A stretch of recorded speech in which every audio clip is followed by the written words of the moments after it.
Halo dan selamat datang kembali. Hari ini kita bakal ngupas tuntas salah satu dokumen paling penting ya di dunia teknologi modern, White Paper Ethereum yang ditulis Vitalik Buterin.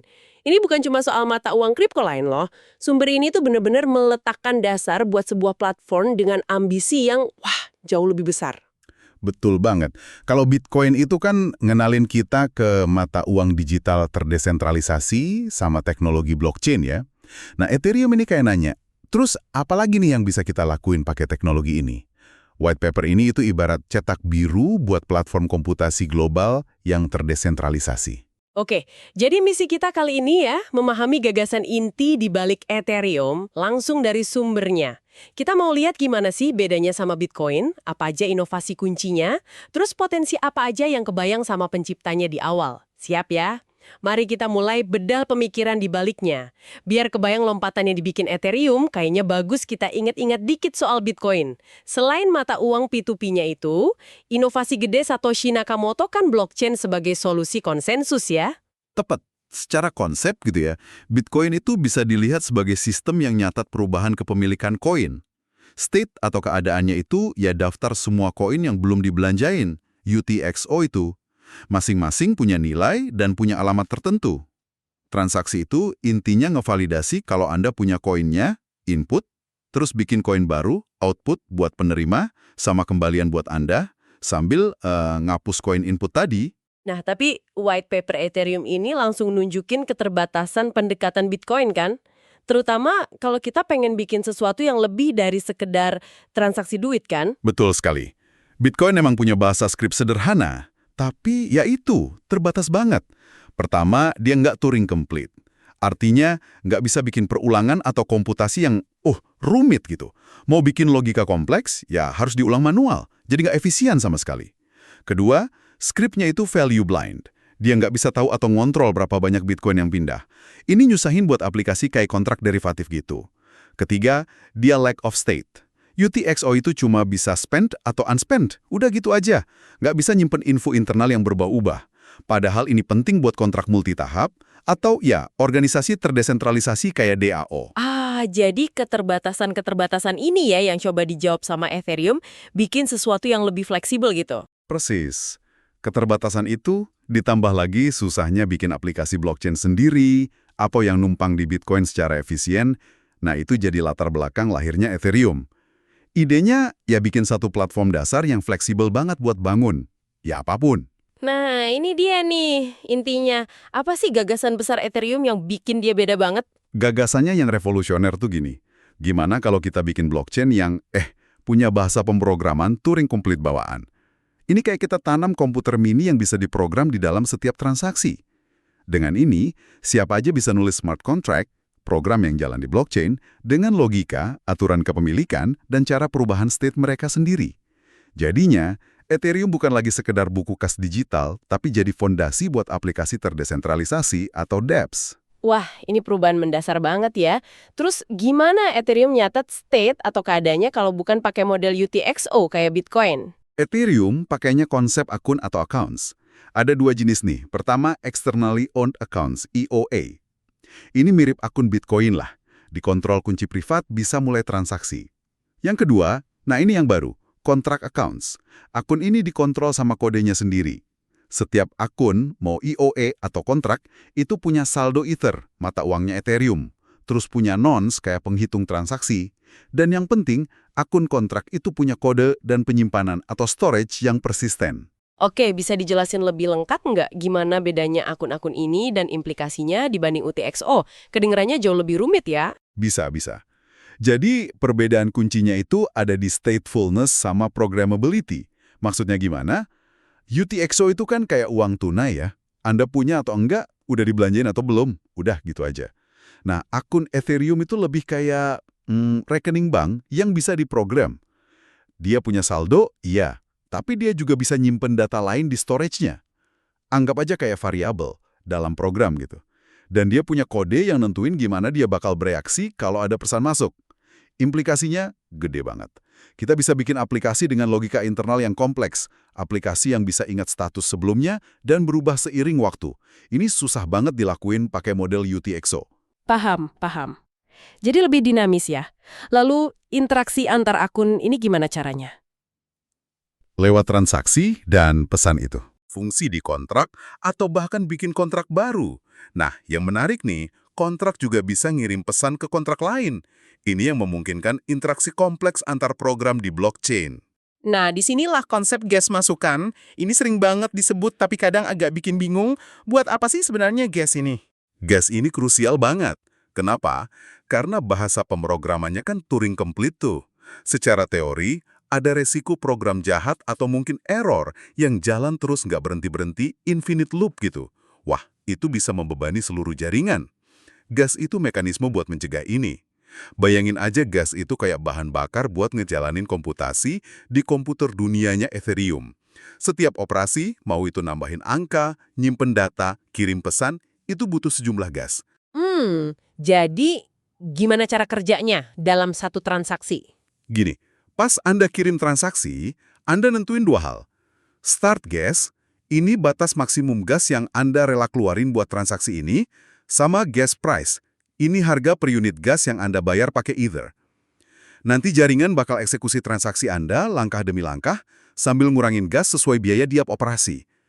Kalau gasnya habis sebelum selesai, nah semua perubahan dibatalin, revert istilahnya. Seolah-olah transaksi itu nggak pernah terjadi. Tapi Anda tetap bayar gas yang udah kepake ke penambang. Kalau selesai dan masih ada sisa gas, ya sisanya dibalikin ke Anda. Ini buat mastiin sumber daya komputasi jaringan nggak disalahgunain, plus ngasih insentif ekonomi buat penambang. Oke. Dan yang ngejalanin kode kontraknya ini si Ethereum Virtual Machine atau EVM itu ya? Tepat sekali. EVM itu lingkungan eksekusi yang terisolasi tempat kode smart contract jalan. Kodenya dalam bentuk bytecode level rendah. Kita nggak perlu dalam-dalam lah soal arsitekturnya. Tapi intinya, EVM inilah yang baca instruksi kontrak, ngitung pemakaian gas, dan ngubah state account, saldo, storage-nya sesuai logika program. Dia mastiin semua jalan sesuai aturan protokol. Oke, jadi kalau dirangkum nih, fungsi transisi keadaan Ethereum yang apply STXS aksen itu gimana tuh sederhananya? Gampangnya gini, fungsi ini nerima state jaringan saat ini, S, sama sebuah transaksi, TX. Terus dia, 1. Cek dulu validitas dasar transaksinya, tanda tangan, nons, cukup dana nggak, dan lain-lain. 2. Potong biaya gas maksimum dari pengirim. 3. Dia jalanin transaksinya. Bisa transfer Ether, atau kalau tujuannya kontrak, dia aktifin EVM buat jalanin kode kontraknya, sambil terus ngurangin gas. 4. Kalau berhasil, gas cukup semua valid. State jaringan diupdate jadi S lemah, sisa gas dibalikin, fee gas yang kepake dikasih ke penambang. 5. Kalau gagal, gas habis atau ada error, semua perubahan state dibatalin, kecuali pembayaran fee gas yang udah kepake ke penambang.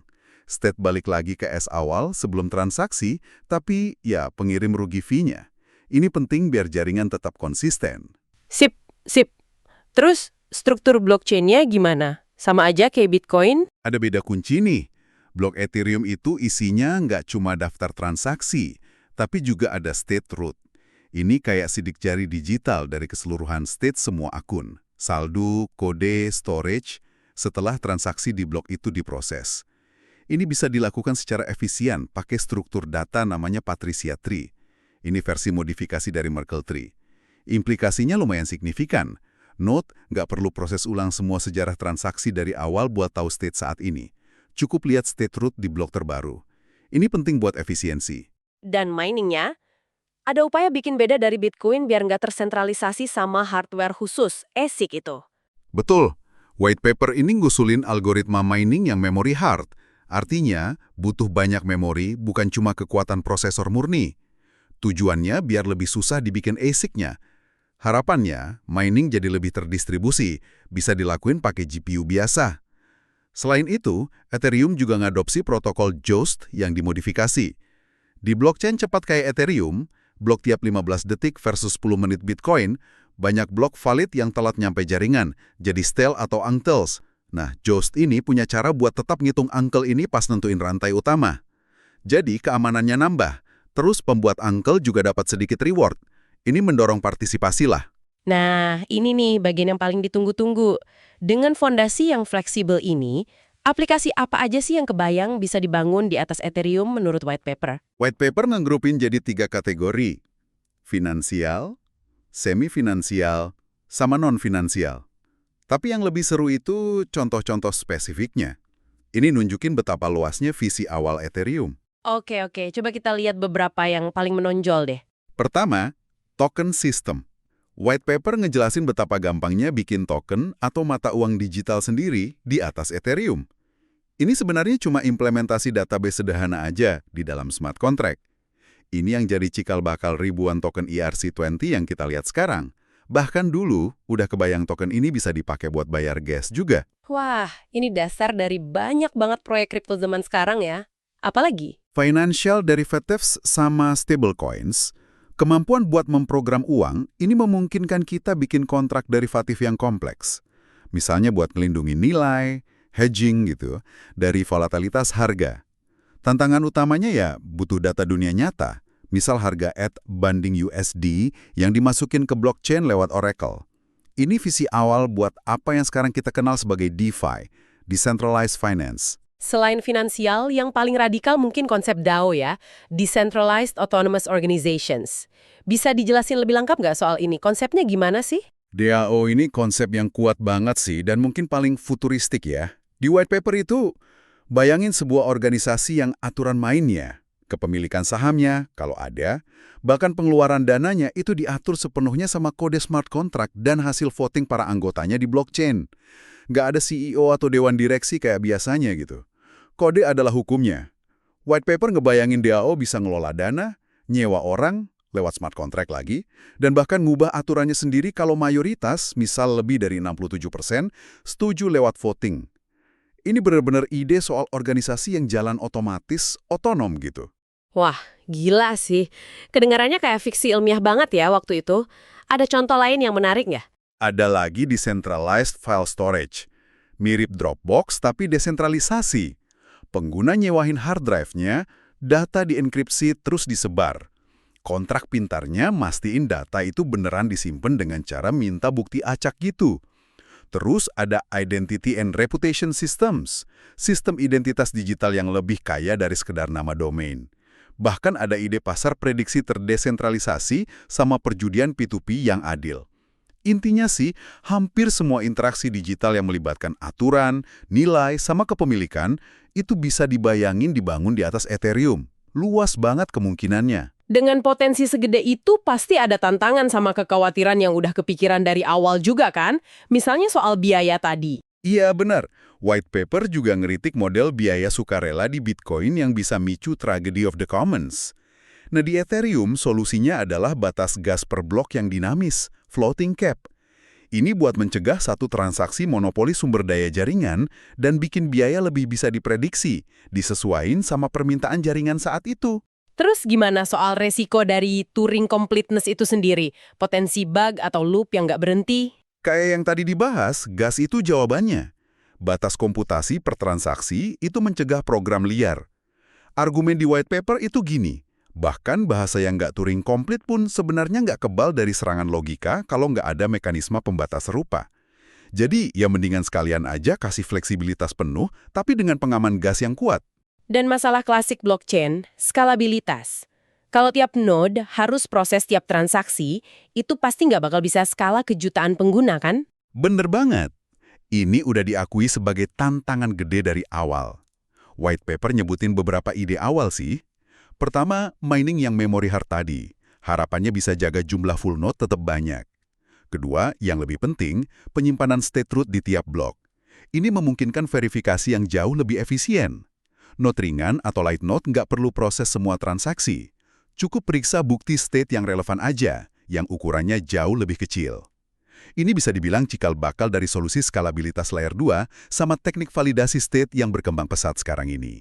Jadi, semua elemen ini, akun, state, EVM, gas, smart contract, ini semua memungkinkan terciptanya di apps. Itu tadi ya? Betul. dApp itu aplikasi yang back-end-nya, logika sama state-nya jalan di blockchain Ethereum lewat smart contract. Sementara front-end-nya, tampilan penggunanya bisa berupa web atau aplikasi biasa yang ngobrol sama blockchain. Ini visi komputer dunia tempat aplikasi jalan secara terdesentralisasi. Oke, jadi kalau kita tarik benang merahnya nih, white paper Ethereum ini jauh melampaui sekadar Bitcoin 2.0 gitu ya. Ini lebih kayak proposal buat lapisan dasar komputasi baru yang terdesentralisasi dan fleksibel banget. Tepat sekali. Fokusnya itu bukan di satu aplikasi spesifik, tapi pada penciptaan fondasi, sebuah platform yang open-ended tempat ribuan aplikasi bisa dibangun. Potensinya buat mendisrupsi macam-macam bidang, dari finansial sampai tata kelola, itu udah kelihatan jelas bahkan di dokumen awal ini.